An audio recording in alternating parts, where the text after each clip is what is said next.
Bab 2046. Setelah mengambil keputusan, Surya melepaskan seluruh aura naga di tubuhnya. Dia menyisakan 1% dari aura naga yang beredar di dalam tubuh selama 1 minggu. Setelah itu, aura naga mulai mengalir ke dalam tulang-tulang tubuh, mulai dari pusat energi di kedua sisi pusar, lalu keluar ke tulang rusuk. Meskipun hanya ada 1% aura naga, begitu memasuki tulang rusuknya, Surya sudah tidak bisa menahannya lagi dan memuntahkan seteguk darah segar. Aura naga itu terlalu mendominasi dan menyebabkan kerusakan besar pada tulangnya. Namun, beruntungnya, itu hanya 1% dari aura naga. Jumlahnya sangat kecil dan Surya hampir tidak sanggup menahan kekuatannya. Saat menyeka darah dari sudut mulutnya, Surya terus mengendalikan aura naga dan mengedarkannya ke tulangnya. Setelah sehari semalam, Surya akhirnya mengedarkan 1% aura naga ke seluruh tulang tubuhnya dan bersirkulasi di antara tulang-tulang. Namun, aura naga ini terlalu mendominasi dan membuat tulang-tulangnya terluka parah. Oleh karena itu, dalam 7 hari pertama, tubuh Surya menjadi semakin hari semakin rapuh. Pada siang hari ke-8, tulang-tulang di tubuh Surya telah beradaptasi dengan aliran aura naga dan mulai menyerap aura naga untuk memberi nutrisi pada tulang. Kali ini, hanya dalam setengah hari, sebagian besar tulang Surya kembali pulih. Dalam 1 hari, tubuh Surya pulih sepenuhnya dan mulai menjadi lebih kuat. Baru pada hari ke-10 Surya meningkatkan jumlah aura naga, dari semula hanya 1% menjadi 2%. Pada hari ke-15 meningkat menjadi 5%. Pada hari ke-20, jumlahnya meningkat menjadi 10%. Selanjutnya, selama 10 hari penuh, Surya terus menggunakan 10%, atau 10% aura naga untuk bersirkulasi di tulang-tulang tubuh dan memberi nutrisi pada tulang. Surya awalnya berpikir bahwa dia dapat meningkatkan jumlah aura naga hingga 50%. Namun, pada akhirnya Surya meremehkan dominasi aura naga. Saat ini, 10% aura naga sudah menjadi batas Surya. Namun, meski hanya 10% aura naga, tulangnya sudah diperkuat dan perubahan pada tubuhnya juga terlihat dengan jelas. Surya merasakan perasaan nyaman yang tak terlukiskan di tubuhnya setelah setiap rasa sakit yang dilaluinya. Kekuatan asli tubuh berasal dari tulang. 30 hari kemudian, ketika Surya membuka matanya, dia merasa seluruh tubuhnya penuh kekuatan. Dia langsung mengambil satu batu giok dari meja, menaruhnya di tangannya dan meremasnya dengan lembut, batu giok itu langsung berubah menjadi bubuk. Kekuatan ini setidaknya beberapa kali lebih kuat dari sebelumnya. Melihat ini, Surya terkejut dan kemudian, merasa senang. Namun, saat itu juga, Tres menelepon. Tres, apa yang terjadi di sana sekarang? Pak Surya, Morton dan naga laut sudah berlayar ke laut dengan kapal dagang. Aku tahu. Begitu Tres menutup panggilan teleponnya, telepon dari Morton masuk. Pak Surya, barang 600 miliar yang kamu inginkan, harga terendahnya 30 juta tiap satu buah, totalnya 20.000 buah. Kami sudah menyiapkannya, Pak Surya bisa mengambil barangnya di laut.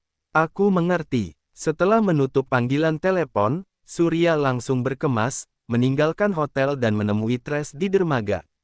Kemudian, keduanya naik perahu bersama dan menuju ke kawasan laut yang sudah mereka sepakati. Di laut, Surya menatap lautan luas seraya berkata, Tres, 1 bulan ini nggak ada kejadian nggak terduga, kan?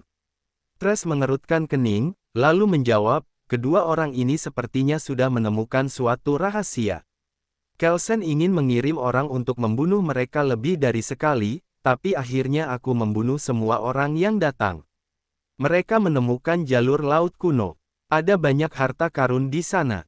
Kelsen mengetahuinya, jadi dia ingin membunuh mereka berdua. Apa? Ternyata begitu, sahut Tres tersenyum tipis, terlihat sangat acuh tak acuh. Surya menjawab sambil tersenyum, ada harta karun yang nggak terhitung jumlahnya di kapal yang tenggelam itu. Kalau diselamatkan, hartanya bisa membuat seseorang menjalani kehidupan mewah seumur hidupnya. Sepertinya kamu nggak merasa tergoda dengan hal ini. Bab 2047. Tres menggelengkan kepalanya dan berkata, enggak, aku seorang kultivator. Harta duniawi nggak terlalu berarti bagiku. Kamu tahu, orang-orang seperti kita bisa mendapatkan perawatan yang baik kemanapun kita pergi. Selain itu, tujuanku adalah membuat diriku lebih kuat melalui kultivasi, daripada cara untuk mendapatkan uang dan keuntungan. Apa kamu nggak tergoda? Dulu pernah, tapi kemudian, aku sadar kalau uang nggak bisa menyelesaikan masalah. Cuma kekuatan yang bisa menyelesaikan masalah. Tidak lama kemudian, Surya melihat kapal kargo di kejauhan. Morton dan naga laut berdiri di atas kapal sambil melambai ke Surya dan berteriak, "Pak Surya, di sini." Pada saat ini, Surya melihat sebuah perahu motor cepat yang melaju melewati kapal dengan kecepatan yang sangat tinggi. Perahu motor cepat itu menuju kapal kargo tempat Morton dan naga laut berada. Secara sekilas, Surya melihat sosok familiar yang duduk di perahu motor cepat tersebut. Kelsen, ternyata dia datang juga. Tak lama kemudian, perahu motor cepat itu mendekati kapal kargo. Kedua pengawal melepaskan tali dan naik ke kapal kargo, sedangkan Kelsen melompat ke atas kapal kargo. Surya dan Tres saling menatap, kemudian mereka berdua melompat ke atas kapal kargo. "Pak Surya, tolong selamatkan kami." Naga laut dan Morton bergegas mendekat dan bersembunyi di belakang Surya.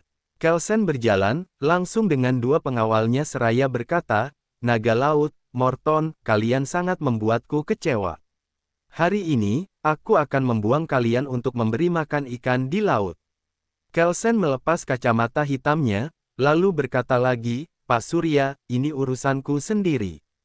Aku harap kamu nggak ikut campur." Saat ini, Tres menyahut, "Kelsen, berhentilah berpura-pura. Selama 1 bulan ini, kamu sudah mencoba mengirim orang untuk membunuh naga laut dan Morton setidaknya 5 kali. Sekarang, kamu berpura-pura menjadi seorang pria terhormat. Konyol sekali." Kelsen menunjuk ke arah Tres dengan kacamata hitam di tangannya seraya menjawab, "Tres, jangan mengira karena kamu berasal dari organisasi Cahaya Dewa, jadi aku takut padamu. Biar ku beritahu, kamu sudah mengganggu rencanaku berkali-kali dan ini membuatku merasa sangat kecewa. Sekarang, sebaiknya kamu tutup mulut saja. Kalau enggak, jangan salahkan aku karena bersikap kasar padamu." Surya menyela, "Pak Kelsen, aku nggak menyangka kalau kamu juga seorang kultivator. Kamu menyembunyikannya dengan sangat baik. Selama ini, aku bahkan nggak menemukan identitasmu yang sebenarnya." Surya awalnya mengira Kelsen akan marah. Namun, tanpa diduga, Kelsen justru menjawab sambil tersenyum, "Surya, aku tahu tujuanmu datang ke sini adalah untuk menemukan kaldron naga. Benar sekali, sekarang kaldron 6 naga itu ada di tanganku. Kalau kamu ingin mendapatkan kaldron 6 naga, bunuh mereka untukku sekarang juga.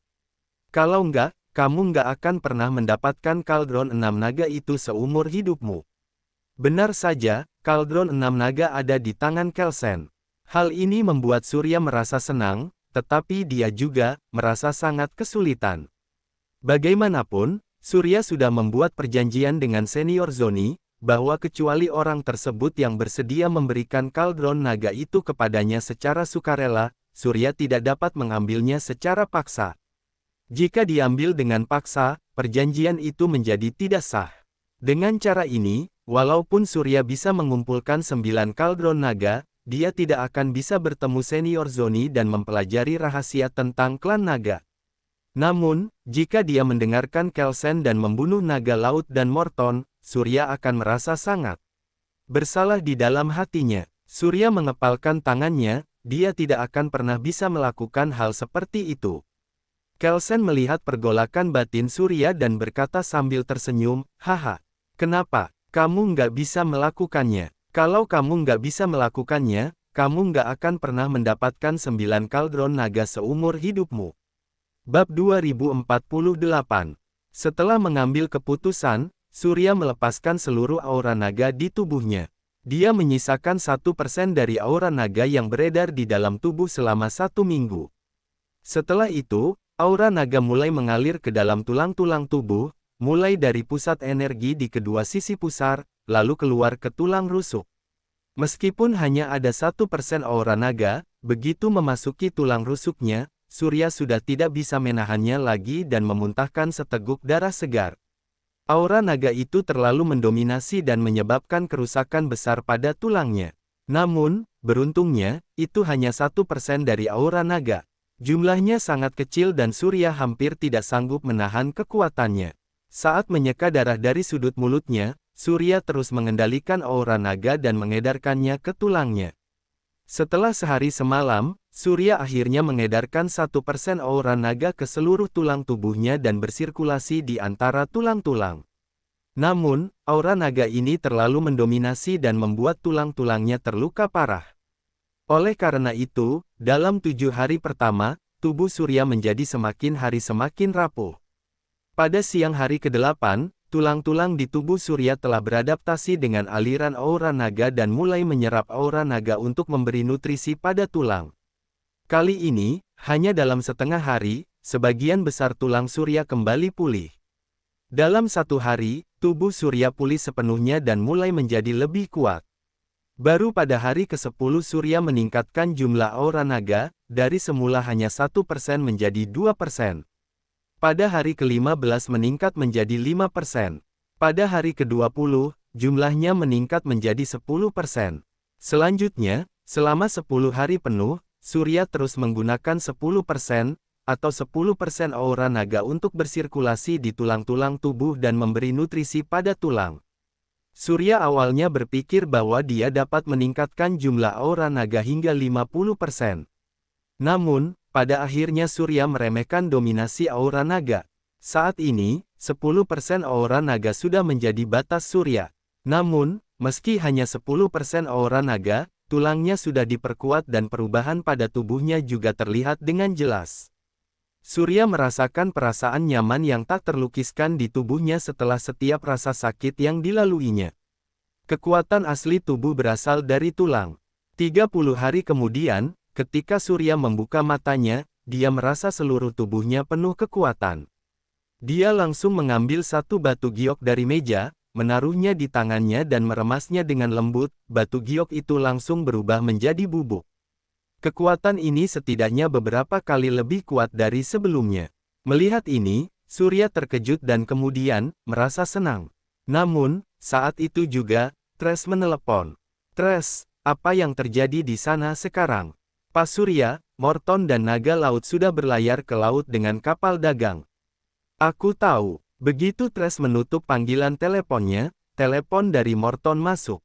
Pas Surya, barang 600 miliar yang kamu inginkan, harga terendahnya 30 juta tiap satu buah, totalnya 20.000 buah.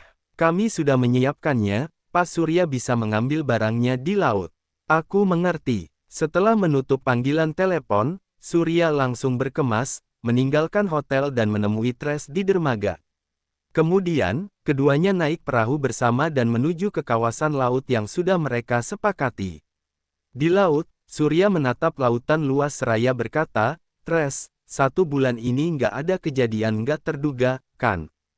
Tres mengerutkan kening, lalu menjawab, kedua orang ini sepertinya sudah menemukan suatu rahasia. Kelsen ingin mengirim orang untuk membunuh mereka lebih dari sekali, tapi akhirnya aku membunuh semua orang yang datang. Mereka menemukan jalur laut kuno. Ada banyak harta karun di sana. Kelsen mengetahuinya, jadi dia ingin membunuh mereka berdua. Apa? Ternyata begitu, sahut Tres tersenyum tipis, terlihat sangat acuh tak acuh. Surya menjawab sambil tersenyum, ada harta karun yang nggak terhitung jumlahnya di kapal yang tenggelam itu. Kalau diselamatkan, hartanya bisa membuat seseorang menjalani kehidupan mewah seumur hidupnya. Sepertinya kamu nggak merasa tergoda dengan hal ini. Bab 2049. Tres menggelengkan kepalanya dan berkata, enggak, aku seorang kultivator. Harta duniawi nggak terlalu berarti bagiku.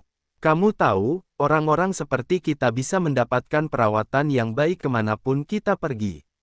Selain itu, tujuanku adalah membuat diriku lebih kuat melalui kultivasi, daripada cara untuk mendapatkan uang dan keuntungan. Apa kamu nggak tergoda? Dulu pernah, tapi kemudian, aku sadar kalau uang nggak bisa menyelesaikan masalah. Cuma kekuatan yang bisa menyelesaikan masalah. Tidak lama kemudian, Surya melihat kapal kargo di kejauhan.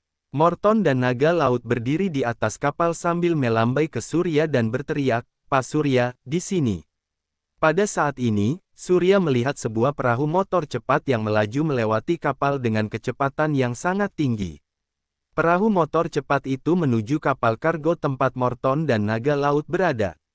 Secara sekilas, Surya melihat sosok familiar yang duduk di perahu motor cepat tersebut. Kelsen, ternyata dia datang juga. Tak lama kemudian, perahu motor cepat itu mendekati kapal kargo. Kedua pengawal melepaskan tali dan naik ke kapal kargo, sedangkan Kelsen melompat ke atas kapal kargo. Surya dan Trash saling menatap, kemudian mereka berdua melompat ke atas kapal kargo. "Pak Surya, tolong selamatkan kami." Naga laut dan Morton bergegas mendekat dan bersembunyi di belakang Surya. Kelsen berjalan, langsung dengan dua pengawalnya seraya berkata, "Naga laut, Morton, kalian sangat membuatku kecewa. Hari ini, aku akan membuang kalian untuk memberi makan ikan di laut." Kelsen melepas kacamata hitamnya, lalu berkata lagi, "Pak Surya, ini urusanku sendiri. Aku harap kamu nggak ikut campur." Saat ini, Trash menyahut, "Kelsen, berhentilah berpura-pura. Selama 1 bulan ini, kamu sudah mencoba mengirim orang untuk membunuh naga laut dan Morton setidaknya 5 kali. Sekarang, kamu berpura-pura menjadi seorang pria terhormat. Konyol sekali." Kelsen menunjuk ke arah Trash dengan kacamata hitam di tangannya seraya menjawab, "Trash, jangan mengira karena kamu berasal dari organisasi Cahaya Dewa, jadi aku takut padamu. Biar ku beritahu, kamu sudah mengganggu rencanaku berkali-kali dan ini membuatku merasa sangat kecewa. Sekarang, sebaiknya kamu tutup mulut saja. Kalau enggak, jangan salahkan aku karena bersikap kasar padamu." Surya menyela, "Pak Kelsen, aku nggak menyangka kalau kamu juga seorang kultivator. Kamu menyembunyikannya dengan sangat baik. Selama ini, aku bahkan nggak menemukan identitasmu yang sebenarnya." Surya awalnya mengira Kelsen akan marah.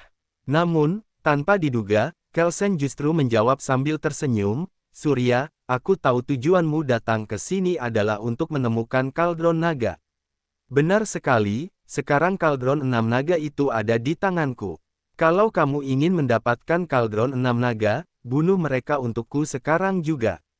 Kalau enggak, kamu enggak akan pernah mendapatkan kaldron 6 naga itu seumur hidupmu." Benar saja, kaldron 6 naga ada di tangan Kelsen.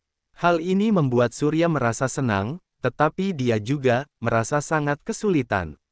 Bagaimanapun, Surya sudah membuat perjanjian dengan senior Zoni, bahwa kecuali orang tersebut yang bersedia memberikan kaldron naga itu kepadanya secara sukarela, Surya tidak dapat mengambilnya secara paksa. Jika diambil dengan paksa, perjanjian itu menjadi tidak sah. Dengan cara ini, walaupun Surya bisa mengumpulkan 9 kaldron naga, dia tidak akan bisa bertemu senior Zoni dan mempelajari rahasia tentang klan naga. Namun, jika dia mendengarkan Kelsen dan membunuh naga laut dan Morton, Surya akan merasa sangat bersalah di dalam hatinya. Surya mengepalkan tangannya, dia tidak akan pernah bisa melakukan hal seperti itu. Kelsen melihat pergolakan batin Surya dan berkata sambil tersenyum, "Haha, kenapa? Kamu nggak bisa melakukannya. Kalau kamu nggak bisa melakukannya, kamu nggak akan pernah mendapatkan 9 kaldron naga seumur hidupmu." Bab 2050. Surya jungkir balik di udara 2 kali dan berdiri di sana. Ketika melihat lagi, Kelsen sudah terbang keluar dari tempat kapal kargo berada. Detik berikutnya, Kelsen yang bermata merah menyerang ke depan lagi, Surya juga menghadapinya secara langsung. Keduanya bertemu lagi dan begitu mereka bertarung, cahaya putih melonjak. Aura energi spiritual yang kuat langsung menarik air laut di bawah dan melonjak ke langit. Wush! Saat air laut turun, noda darah muncul di pipi kiri Kelsen, lalu darah mengalir. Kelsen mengulurkan tangan kirinya yang gemetar, menyentuh pipi kirinya dan menunjukkan ekspresi terkejut. Dia menatap Surya seraya berkata, "Beraninya kamu melakukan ini padaku. Ini nggak bisa dimaafkan." Dalam sekejap, Surya merasakan aura energi spiritual di tubuh Kelsen naik dengan cepat dan air laut di bawahnya terus bergetar.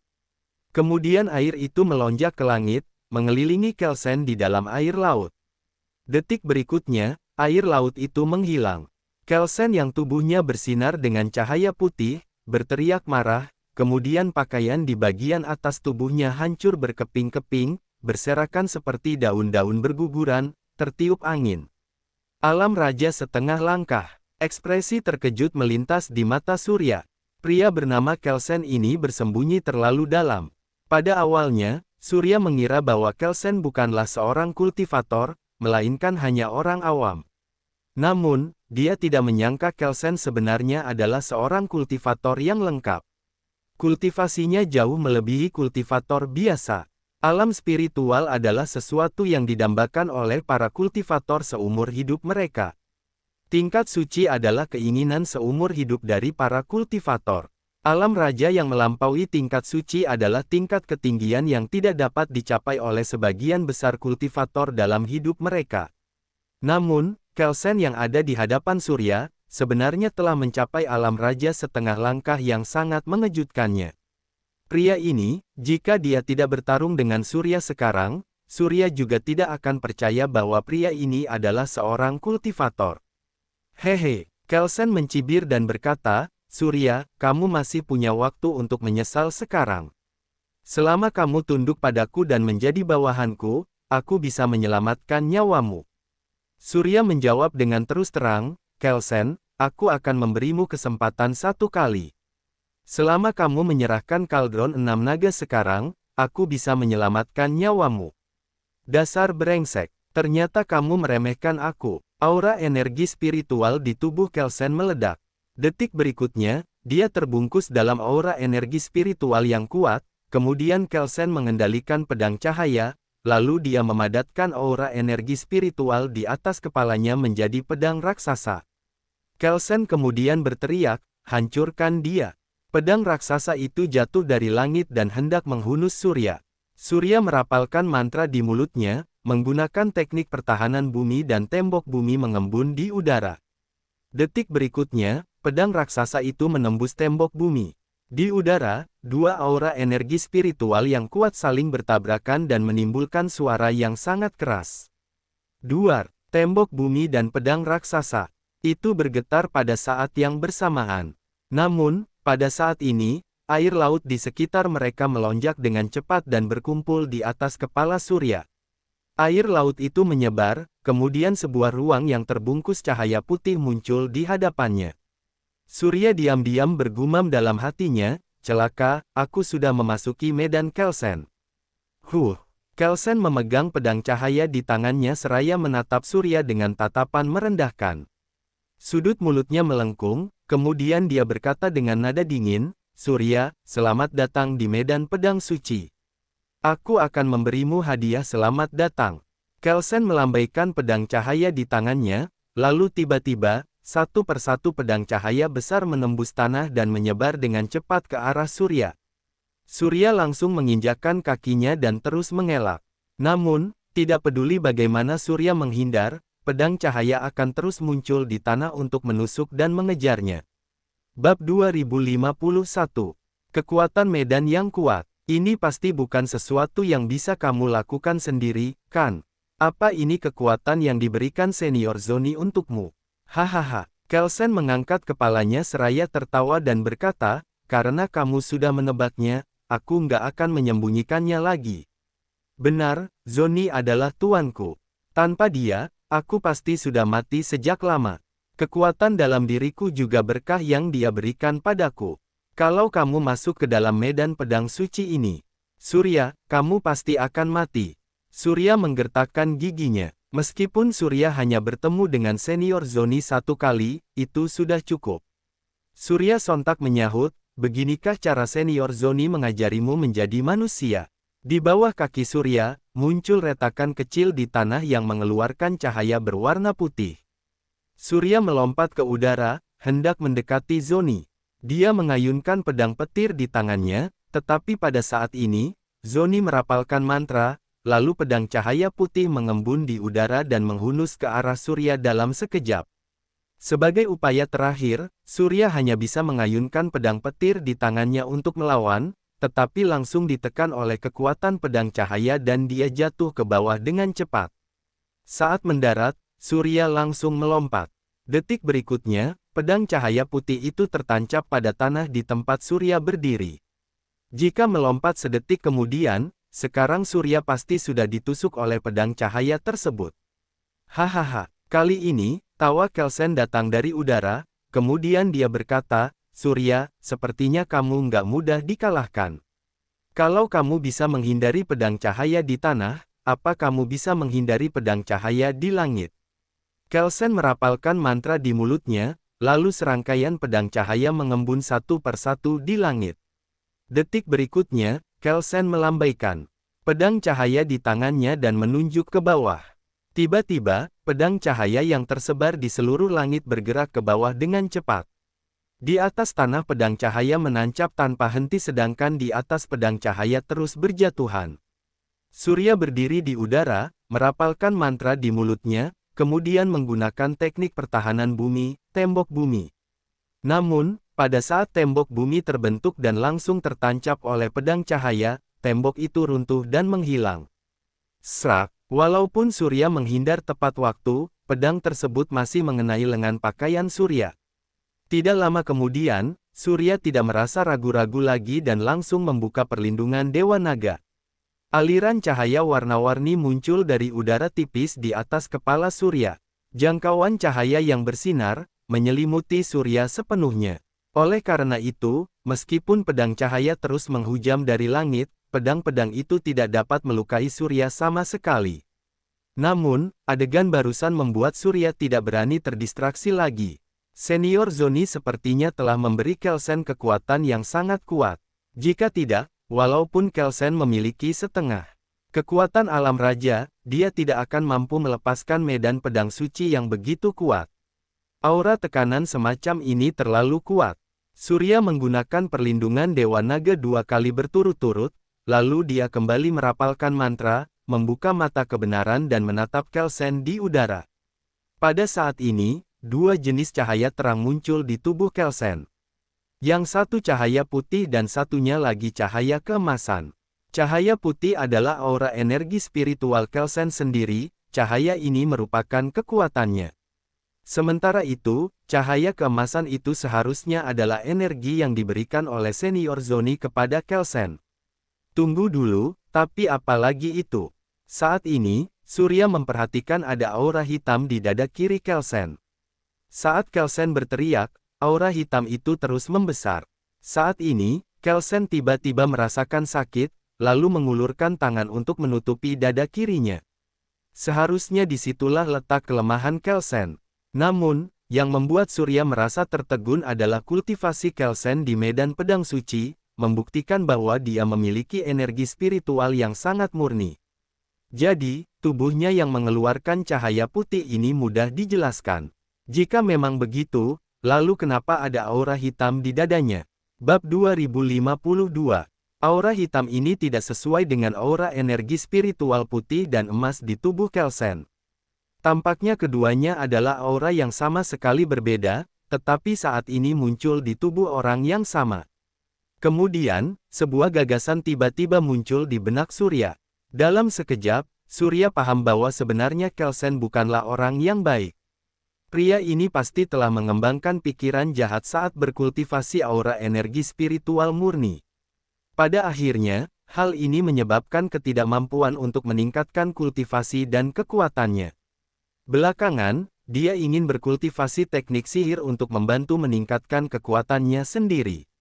Sulit dipercaya oleh Surya bahwa seseorang dapat memaksakan dirinya dalam situasi seperti itu. Bagaimanapun, aura energi spiritual adalah aura yang sangat murni. Sedangkan aura jahat lainnya tidak akan ditoleransi oleh aura energi spiritual. Kelsen sebenarnya memiliki dua aura berbeda dalam waktu bersamaan. Kedua aura tersebut juga tidak lemah. Tidak peduli, tampaknya dada kiri Kelsen adalah titik kelemahannya. Selama Surya menyerang dada kirinya, Kelsen bisa saja terbunuh. Setelah memahami hal ini, pada saat perlindungan Dewa Naga menghilang, Surya bergegas mendekat dan menebas Kelsen dengan pedangnya. Pada saat ini, mata Kelsen melebar dan dia berteriak dengan keras, "Dasar brengsek, kamu pantas mati. Pergi dari sini." Kelsen mengayunkan pedang cahaya di tangannya, lalu energi pedang mengenai pedang petir surya dan langsung membuatnya terlempar beberapa meter. Namun, pada saat ini, cahaya putih mengembun di punggung Kelsen dan berubah menjadi sayap. Kelsen menggertakkan giginya, kemudian berkata, "Surya, dasar sialan. Lelucon yang kamu buat sudah berakhir di sini." Dengan sayap Kelsen yang mengepak, dia mendatangi Surya dengan kecepatan yang tinggi dan hendak menghunusnya dengan pedang. Surya langsung menghindar ke samping, sedangkan Kelsen menebaskan pedangnya ke depan. Surya mengangkat pedang petirnya untuk melawan dan langsung terbang keluar.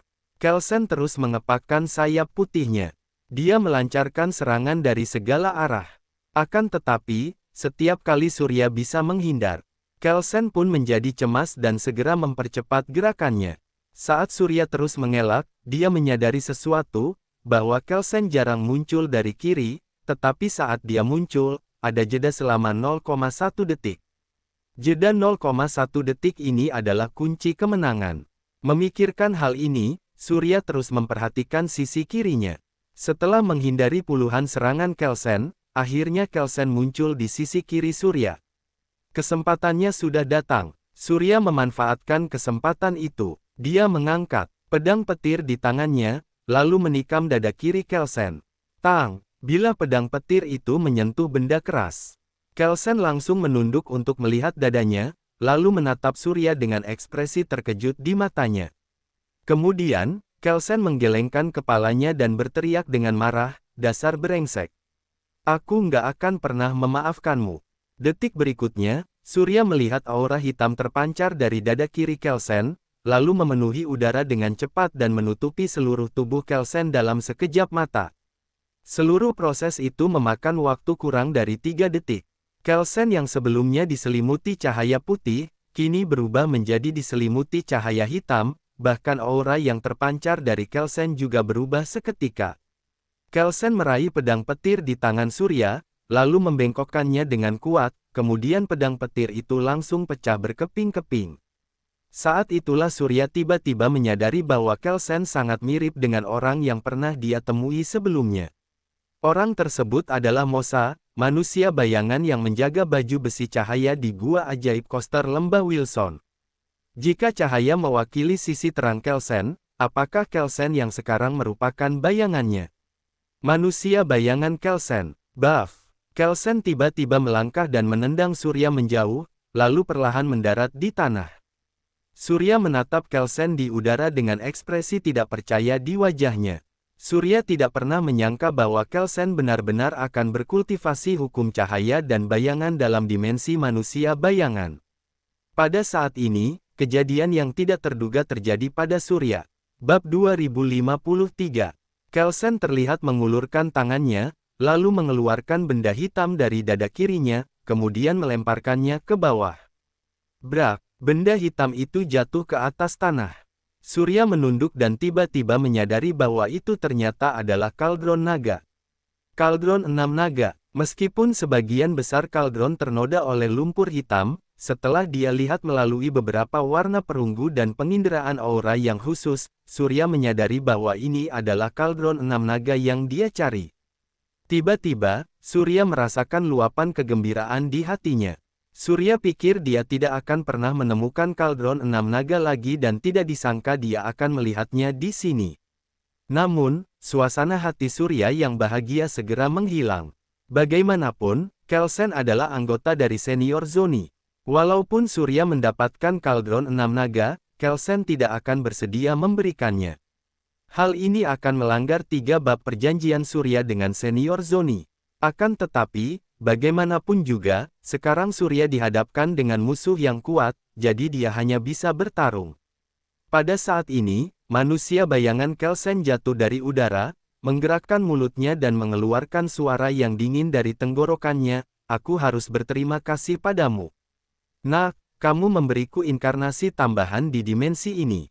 Hehe, aku nggak punya sesuatu yang bisa kuberikan padamu. Bukannya kamu sedang mencari kaldron 6 naga? Sekarang, aku akan memberikannya padamu. Kamu harus mati bersama Zoni." "Tunggu sebentar." Surya tertegun. Saat dia hendak berbicara, manusia bayangan Kelsen sudah tiba di depannya, kemudian memukul Surya dengan pukulan keras di perut dan langsung membuatnya terlempar. Brak! Surya menabrak dinding yang terbuat dari kumpulan cahaya putih dan memantul jatuh ke tanah. Dinding itu langsung retak dan retakannya langsung meluas hingga beberapa meter. Manusia bayangan Kelsen berjalan menuju Surya selangkah demi selangkah, kemudian berkata dengan arogan dan dingin, "Semua sumber daya dan energi di ruang bawah ini adalah milikku sebagai kaisar bayangan. Termasuk kamu, Surya, energimu juga milikku dan aku akan melahapmu." Pada saat ini, Surya merapalkan mantra dan melepaskan aura naga. Seluruh tubuh Surya melayang ke udara, kemudian aura naga di sekitarnya mengembun dan membentuk seekor naga. "Apa?" Kaisar bayangan menatap Surya dengan heran, lalu berkata, "Bagaimana kamu bisa mendapatkan aura yang begitu kuat dari aura naga di ruang atas? Dasar brengsek, bahkan aku belum pernah punya kesempatan seperti itu."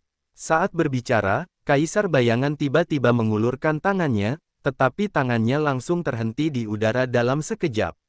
Dia tidak punya pilihan selain menundukkan kepalanya dan bergumam, "Sialan. Tubuh ini, Kelsen, dasar nggak berguna. Kenapa kamu sangat lemah? Mati saja." Surya mengendalikan naga besar itu dan memukulnya ke arah Kaisar bayangan. Namun, pada saat naga itu bertabrakan dengan Kaisar bayangan tiba-tiba membuat gerakan mengisap sambil mencibir, "Surya, berikan semua aura nagamu padaku." Roar! Salah satu cakar naga besar itu dihisap oleh Kaisar bayangan dengan kuat. Naga itu mengangkat kepalanya dan meraung seolah kesakitan. Meski terus meronta, ia tetap tertarik oleh Kaisar bayangan dan tidak bisa melarikan diri. Pada saat ini, Surya tiba-tiba teringat pada teknik berjalan naga. Dia sudah berkultivasi teknik berjalan naga selama 1 bulan dan tidak pernah menggunakannya secara resmi sekalipun. Sekarang, hal itu tampaknya berguna. Surya membentuk segel dengan tangannya dan terus berubah, lalu merapalkan mantra di mulutnya dan berteriak, "Teknik berjalan naga level 1, tur danau naga tersembunyi." Begitu selesai berbicara, cahaya keemasan mengembun di atas kepala Surya dan membentuk manik emas.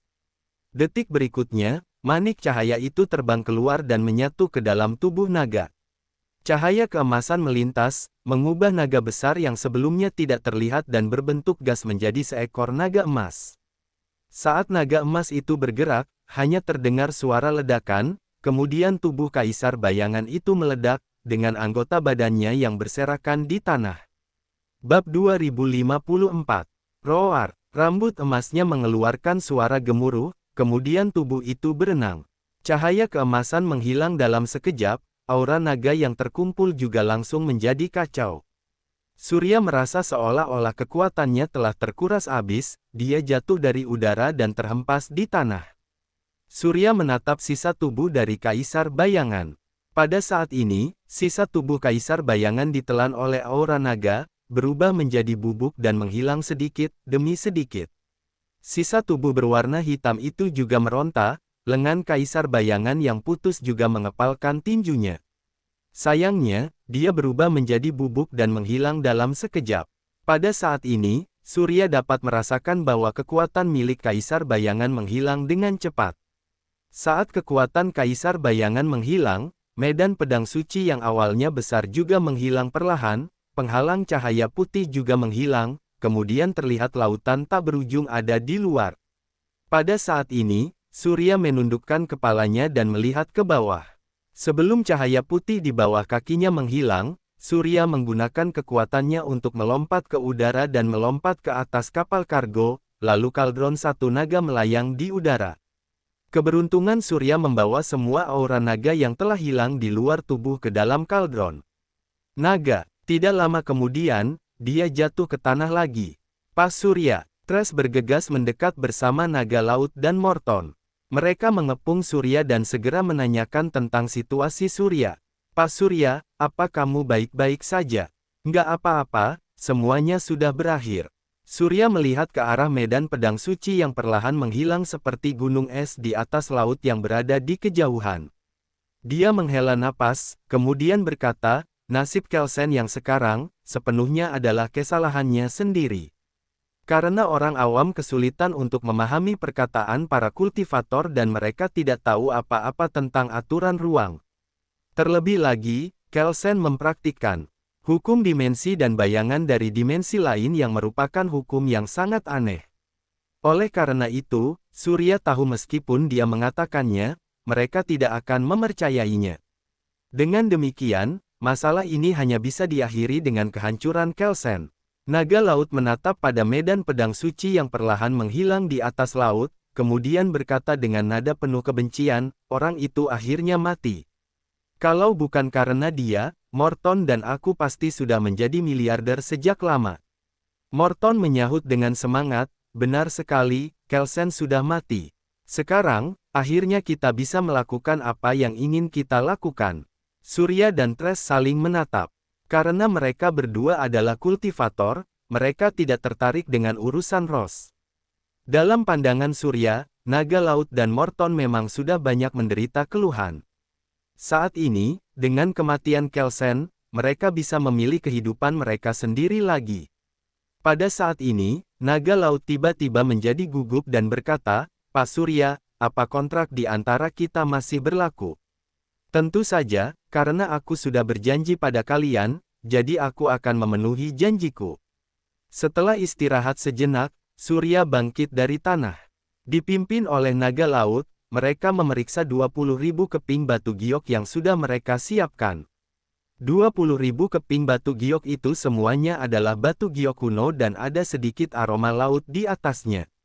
Namun, aroma laut ini hanya bisa tercium oleh kultivator. Kualitas dari potongan batu giok kuno ini sama dengan 2 batu giok yang dikirimkan Morton pada Surya sebelumnya. Bahkan ada beberapa yang memiliki tekstur lebih bagus. Oleh karena itu, Surya tidak ragu lagi dan langsung meminta nomor rekening Morton. Kemudian, Surya menelepon seseorang untuk mengirimkan uang 600 miliar pada nomor rekening Morton. Bab 2055.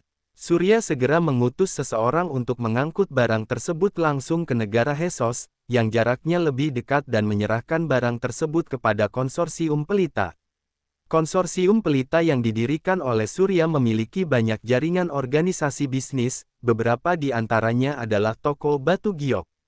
Saat kumpulan batu giok kuno berkualitas tinggi ini dikirim ke toko batu giok, Surya bisa membayangkan bahwa 20.000 keping batu giok ini akan terjual paling lama dalam waktu seminggu. Saat itu, Surya pasti akan mendapatkan banyak keuntungan besar. Saat ini, ketika naga laut dan Morton melihat deretan angka tambahan di kartu bank mereka, keduanya tampak terkejut. Mereka sudah tinggal di Ross selama beberapa dekade dan belum pernah melihat uang sebanyak itu. Faktanya, kebanyakan orang awam sulit untuk mendapatkan aset puluhan miliar meskipun sudah bekerja keras selama puluhan tahun. Hanya sedikit orang yang bisa mendapatkan aset miliaran. Naga laut dan Morton langsung naik pangkat dari kelas pekerja ke jajaran miliarder. Trace melihat mereka berdua yang diliputi kegembiraan, lalu sudut mulutnya terangkat sedikit sambil berkata, aku sangat penasaran. Sekarang, kalian berdua sudah punya aset ratusan miliar. Apa yang paling ingin kalian lakukan? Naga laut menjawab, dengan aset 600 miliar ini, kita bisa meninggalkan Ross dan mencari tempat di mana nggak ada orang yang mengenal kita, membeli rumah, menikmati hidup dengan tenang dan menjalani kehidupan yang normal. Saat berbicara, naga laut menatap Morton dengan penuh semangat, kemudian melanjutkan ucapannya, Morton, impianmu akhirnya menjadi kenyataan. Kita bisa menjalani kehidupan yang sejahtera. Namun, meskipun Morton sama-sama bersemangat, dia tidak langsung menanggapi ucapan naga laut. Dia menyorotkan cahaya dingin di matanya yang dalam, lalu berkata dengan nada dingin, nggak bisa, naga laut. Kita nggak bisa meninggalkan Ross. Dengan aset 600 miliar ini, kita bisa kembali ke Ross, membangun pijakan di Ross dan melanjutkan bisnis. Barang koleksi kita. Suatu hari nanti, kita akan menjadi orang terkaya di Ross dalam waktu dekat. Kata-kata Morton jelas melebihi ekspektasi naga laut. Hal ini membuat naga laut mengerutkan kening, kemudian dia merendahkan suaranya sambil menjawab, Morton, kamu sudah gila, ya. Sekarang Kelsen sudah mati, apa kamu masih ingin kembali ke Ross? Kamu pikir kamu bisa membangun dirimu sendiri di Ross? Morton memelototi naga laut, lalu membalas, Kelsen adalah seorang kultivator. Dia mati karena perkelahian antar kultivator. Pihak kepolisian nggak akan peduli dengan konflik antar kultivator. Jadi, mereka nggak akan menyalahkan masalah ini pada kita. Kamu, sudah, naga laut. Sekarang, sebaiknya kita diam. Kalau nggak, akan menimbulkan kesalahpahaman.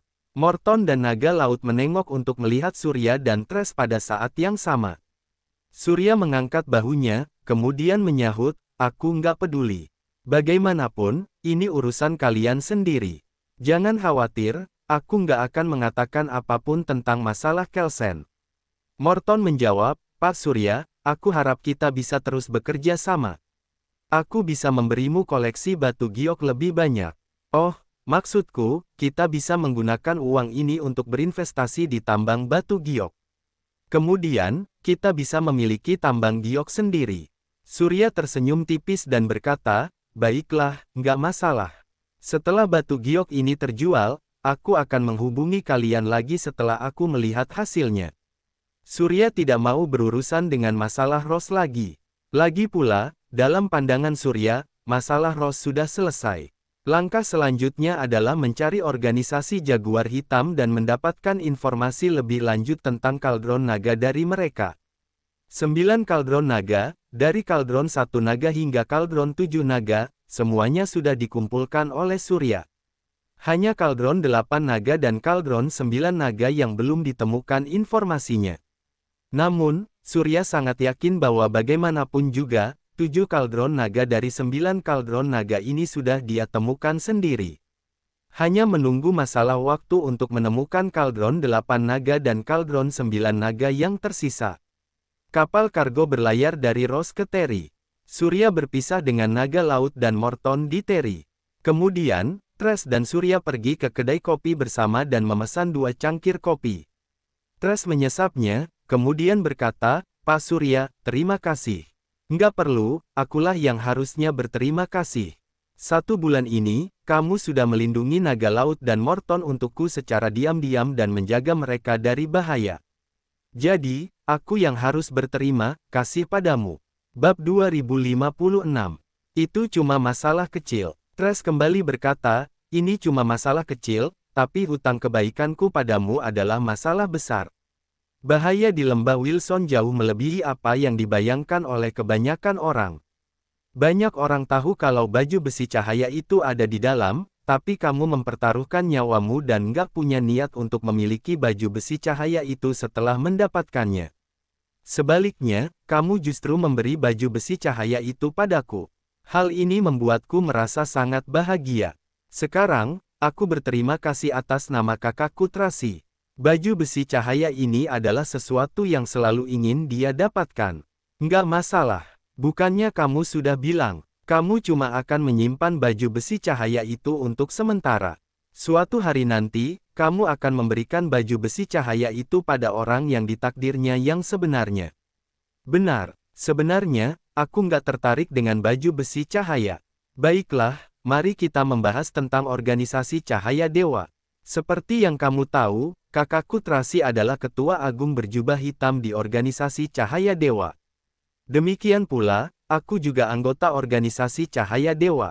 Aku nggak tahu bagaimana sikap lembah cahaya di atas organisasi Cahaya Dewa kepadamu, tapi sejauh yang aku tahu, sikap organisasi Cahaya Dewa Cahaya kepadamu nggak pernah berubah. Organisasi Cahaya Dewa, bahkan ajaran Dewa Darah yang telah merencanakan secara diam-diam dan mengirim orang untuk membunuhmu. Surya tidak terkejut dengan jawaban Trace. Bagaimanapun, organisasi Cahaya Dewa dan ajaran Dewa Darah memang selalu ingin berurusan dengannya, tetapi sekarang mereka belum mengambil tindakan.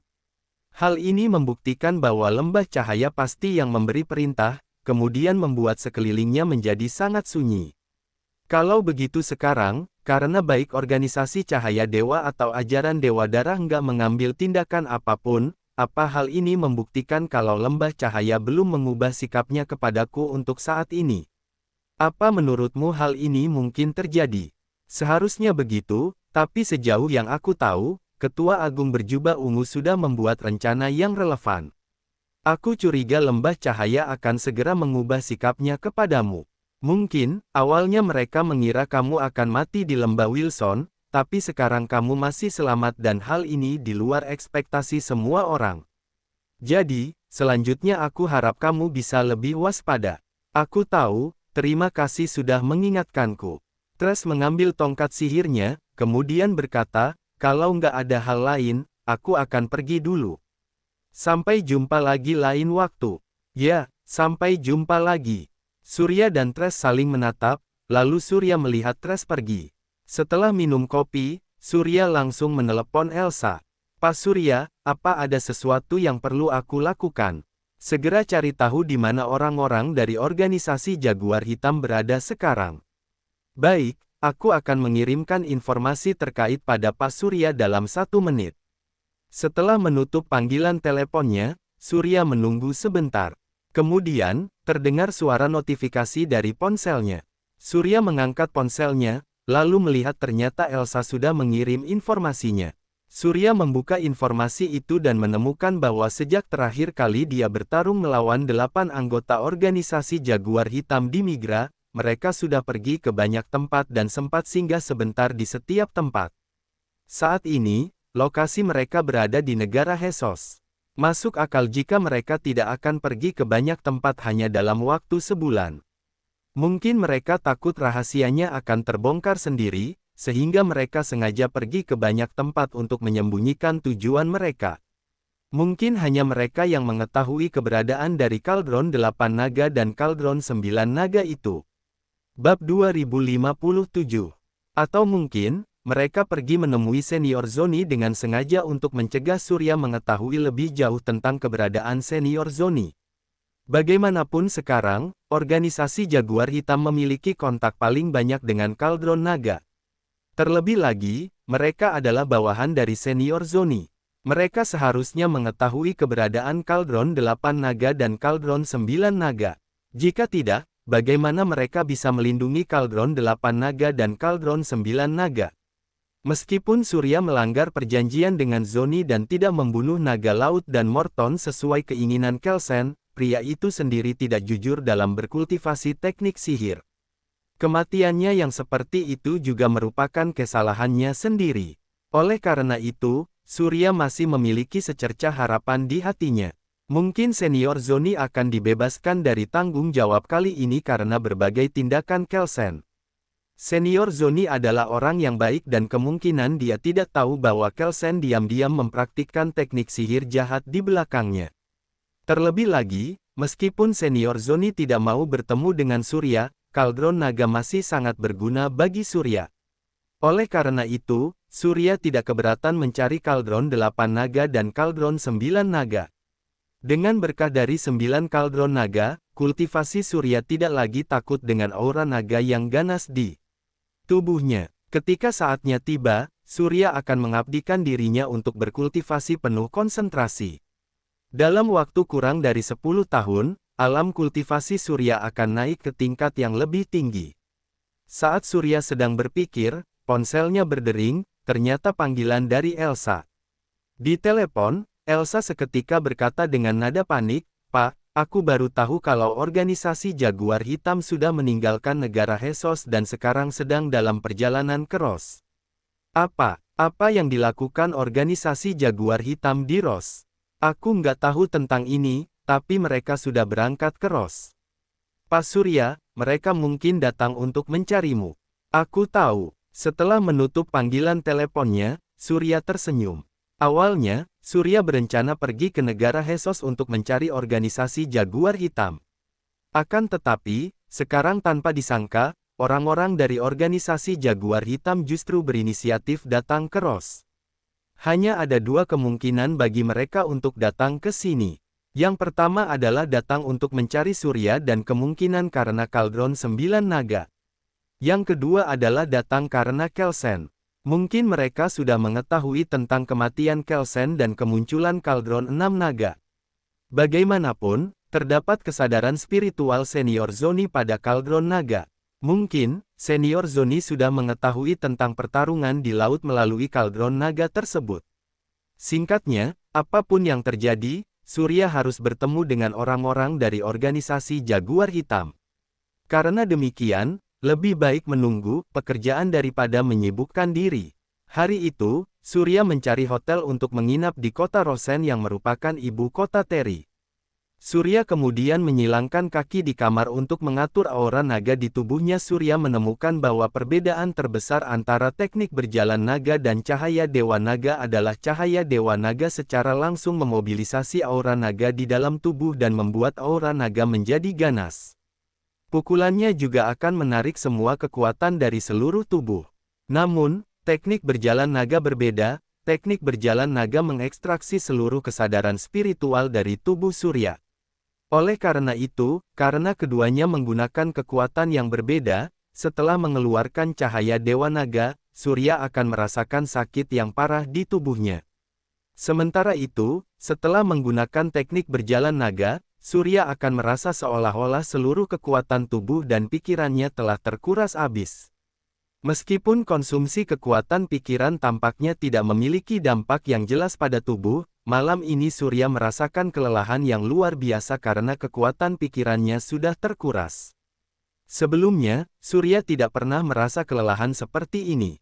Jika dia tidak menyilangkan kaki dan mengedarkan aura naga di tubuhnya, dia akan langsung tertidur. Surya memperkirakan, setidaknya dia harus tidur selama seminggu. Hal ini juga membuat Surya menyadari hal yang sangat realistis, yaitu meskipun teknik berjalan naga sangat kuat, tetap tidak boleh digunakan sembarangan. Jika tidak, maka dia akan kehilangan kekuatan pikiran, kelelahan fisik dan mental, yang bahkan lebih berbahaya dari rasa sakit fisik. Jika sakit fisik, Surya masih bisa menahannya dan bisa menopang tubuhnya untuk bertarung dengan lawan. Namun, menguras kekuatan pikiran dari dalam ibarat orang yang ingin begadang, tetapi tanpa sadar tertidur karena terlalu kelelahan. Bab 2058. Meskipun kekuatan pikiran dan ketahanan fisik terkuras secara bertahap, keduanya memiliki status yang sama. Akan tetapi, kekuatan pikiran yang diekstraksi oleh teknik berjalan naga terlalu banyak dan hal ini dapat membuat orang bisa kelelahan dalam sekejap. Oleh karena itu, Surya harus berhati-hati saat menghadapi teknik berjalan naga. Karena demikian, Surya diam-diam memutuskan. Kecuali saat berada dalam situasi putus asa, dia tidak akan pernah menggunakan teknik berjalan naga seenaknya dengan kekuatannya saat ini. Setelah mengatur napasnya dari sore hari hingga keesokan paginya, Surya akhirnya memulihkan sebagian besar kekuatan pikirannya. Begitu dia membuka matanya dan menghela napas lega, terdengar suara ketukan di pintu di luar. Tok, tok, tok. Surya buru-buru turun dari tempat tidur, tiba di depan pintu dan membukanya, kemudian dia melihat Fitro, wakil ketua organisasi Jaguar Hitam, berdiri di depan pintu. Ketika Fitro melihat Surya, hal pertama yang dia katakan adalah, ada dua berita, satu kabar baik, satu kabar buruk, yang mana yang ingin kamu dengar lebih dulu? Kabar buruk. Fitro tersenyum tipis, kemudian bertanya, kenapa kamu nggak mendengar kabar baik dulu? Surya membalas, karena berita buruk bisa memberitahuku inti permasalahannya dengan cepat.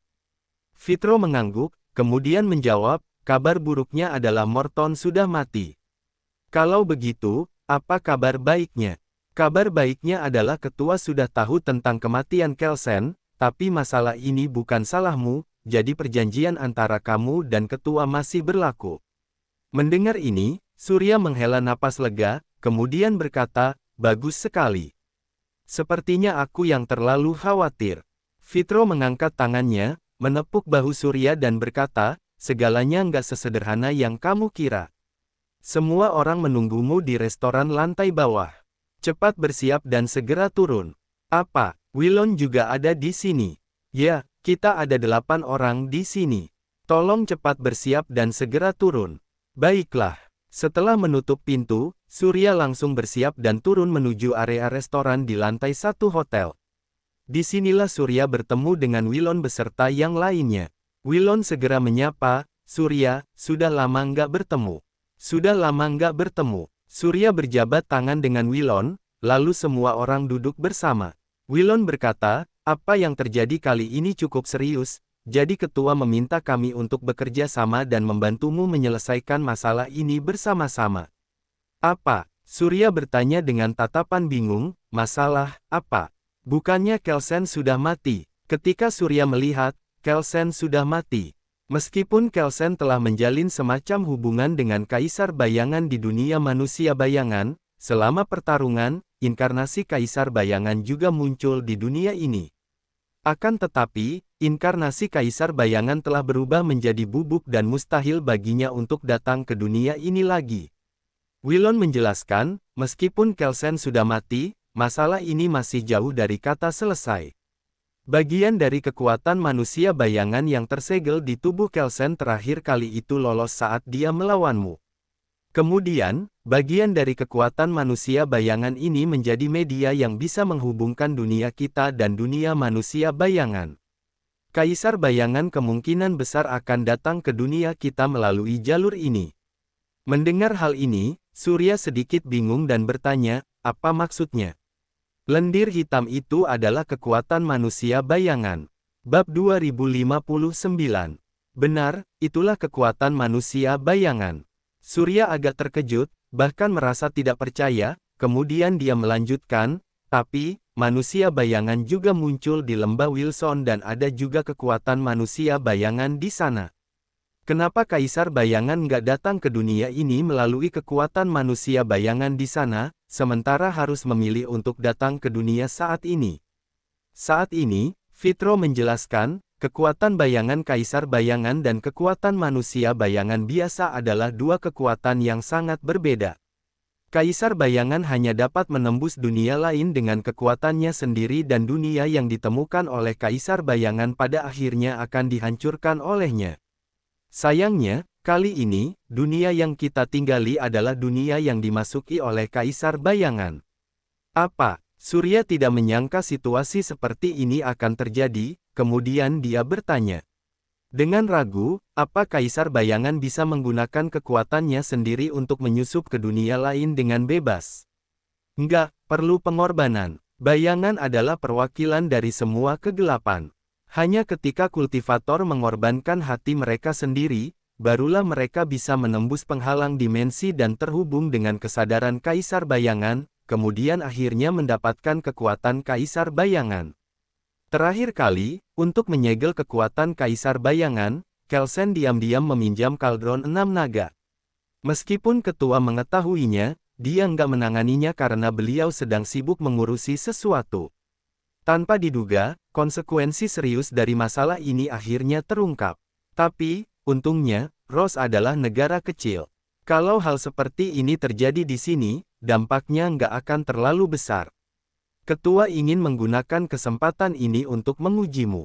Hanya dengan berhasil membunuh Kaisar Bayangan, maka kamu bisa lulus dari ujian itu. Membunuh Kaisar Bayangan, ulang Surya berpikir keras. Pada saat ini, wakil ketua organisasi Jaguar Hitam yang bernama Fitro itu berkata, tentu saja, kalau kamu bisa membunuh Kaisar Bayangan, akan ada imbalannya. Kami akan memberitahumu keberadaan kaldron 8 naga. Apa kamu bisa menemukan kaldron 8 naga itu semua tergantung pada kemampuanmu, tapi saat ini, yang paling penting adalah membunuh Kaisar Bayangan. Saat Kaisar Bayangan datang ke dunia, Ros pasti akan berada dalam kekacauan dan pada saat itu, akan ada banyak orang yang mati. Jadi, untuk menghindari penyebaran bencana seperti itu, kami sudah menemukan lokasi kekuatan Kaisar Bayangan. Sayangnya, ada banyak hal yang melebihi ekspektasi kami. Apa? Surya bertanya dengan heran, apa karena kalian nggak bisa mengendalikan situasi? Wilon kemudian menjelaskan, awalnya kami mengira cuma Kelsen yang akan mengorbankan hatinya kepada Kaisar Bayangan, jadi Kaisar Bayangan yang datang ke dunia cuma memiliki 10% dari kekuatan aslinya. Kali ini, kami menemukan bahwa ada orang lain yang berkorban dan orangnya adalah Ayah Hart. Hart, pemilik toko batu giok. Benar, sahut Fitro. Dia kembali berkata, apa kamu masih ingat kabar buruk yang kuberitahukan padamu? Morton. Ya, balas Fitro. Dia mengangguk dan menjelaskan, setelah Morton menerima 600 miliar darimu, dia dan naga laut masing-masing membagi 300 miliar pada hari yang sama. Naga laut memilih meninggalkan Ross, sedangkan Morton memilih untuk kembali ke Ross. Setelah Morton kembali ke Ross, dia segera menghabiskan 40 miliar untuk mencari seorang pembunuh dan menembak Hart. Kejadian ini mengejutkan seluruh anggota klan Jackson. Meskipun Morton ditemukan tewas di rumahnya dalam waktu 1 jam setelah kematian Hart, Hart adalah satu-satunya putra Locke. Awalnya, Hart adalah satu-satunya kandidat pewaris klan Jackson dan dia juga yang paling dihargai dan disukai oleh Locke. Tapi sekarang, Hart justru mati di tangan Morton. Locke mengorbankan hatinya dan memperoleh kekuatan Kaisar Bayangan. Dia sudah bekerja keras selama beberapa dekade secara diam-diam untuk mencapai bisnis keluarganya saat ini. Kekuatan Kaisar Bayangan akan membuat orang yang dikorbankan menderita setiap malam. Rasa sakit ini sudah dialami oleh Locke selama beberapa dekade. Tapi sekarang, putranya Hart sudah mati. Kerja keras Locke selama puluhan tahun menjadi sia-sia. Semua hal yang dulu dia anggap berharga, jadi nggak bernilai lagi. Menurut rencana Locke, setelah Hart dimakamkan hari ini, Locke akan mengorbankan dirinya dan meminta Kaisar Bayangan datang ke dunia ini.